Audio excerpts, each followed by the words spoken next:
പ്രിയങ്ക വാദ്ര കഴിഞ്ഞ ദിവസം സഭയിൽ ഒരു പ്രസ്താവന നടത്തി. നീറ്റ് പരീക്ഷ ടാസ്ക് ഫോഴ്സ് അംഗം പ്രൊഫസർ വി കാമകോടിയെ ഗോമൂത്ര വിദഗ്ധൻ എന്നായിരുന്നു പ്രിയങ്ക വിളിച്ചത്. ഇത് പറഞ്ഞ പ്രിയങ്കയുടെ യോഗ്യത എന്താണ്? നമുക്കൊന്ന് നോക്കാം. കുടുംബ മഹിമ കൊണ്ടും മൂക്കിന്റെ വളവ് കൊണ്ടും മാത്രം രാഷ്ട്രീയത്തിൽ വിലാസമുണ്ടാക്കി സഹോദരൻ ഒഴിഞ്ഞ ഷുവർ സീറ്റിൽ മത്സരിച്ച് ജയിച്ച് പാർലമെന്റിലെത്തി. വിദ്യാഭ്യാസം നോക്കിയാൽ PGയും ഡിപ്ലോമയും മാത്രം. ഇതിനേക്കാളും അടിപൊളിയായിട്ടുള്ള ഒരു യോഗ്യതയുണ്ട്. രാജ്യം കണ്ട ഏറ്റവും വലിയ അഴിമതിയിലെ പ്രധാന കണ്ണിയായിട്ടുള്ള റോബർട്ട് വാദ്രയുടെ ഭാര്യയാണ്. ആഹാ, അന്തസ്. ഇനി പ്രിയങ്ക വാദ്ര പാർലമെന്റിൽ പരിഹസിച്ച ഈ പ്രൊഫസർ ആരാണെന്ന് നോക്കാം. അദ്ദേഹത്തിന്റെ യോഗ്യത എന്താണെന്ന് നോക്കാം. IIT മദ്രാസിൽ നിന്ന് കമ്പ്യൂട്ടർ സയൻസിൽ MS-ഉം PhD-യും നേടിയ അതുല്യ പ്രതിഭ.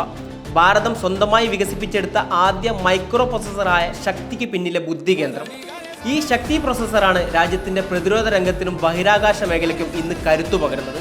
കൂടാതെ കേന്ദ്ര വാണിജ്യ മന്ത്രാലയത്തിന്റെ AI ടാസ്ക് ഫോഴ്സ് തലവനായും നാഷണൽ സെക്യൂരിറ്റി അഡ്വൈസറി കൗൺസിൽ അംഗമായും പ്രവർത്തിച്ച് രാജ്യസുരക്ഷയിൽ നിർണായകമായ പങ്കുവഹിച്ച വ്യക്തിയാണ് അദ്ദേഹം. 150-ലധികം ശാസ്ത്ര പ്രബന്ധങ്ങൾ സ്വന്തം പേരുള്ള അതുല്യനായ ശാസ്ത്രജ്ഞൻ.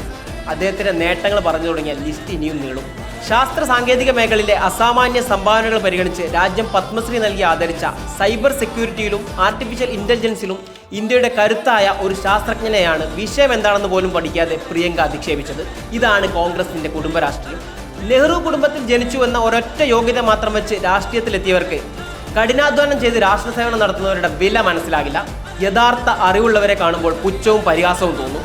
ഒന്നേ പറയാനുള്ളൂ, ഭാരതം വളരുന്നത് നിങ്ങളുടെ കുടുംബ പേരിന്റെ മഹിമ കേട്ടല്ല, മറിച്ച് പ്രൊഫസർ കാമകോടിയെ പോലുള്ള ആയിരക്കണക്കിന് ശാസ്ത്രജ്ഞരുടെ വിയർപ്പിലൂടെയാണ്. ഒരു കാര്യം കൂടി പ്രിയങ്ക ഓർക്കണം, നിങ്ങളെ പോലെയല്ല അദ്ദേഹം മെറിറ്റിൽ വന്നവനാണ്.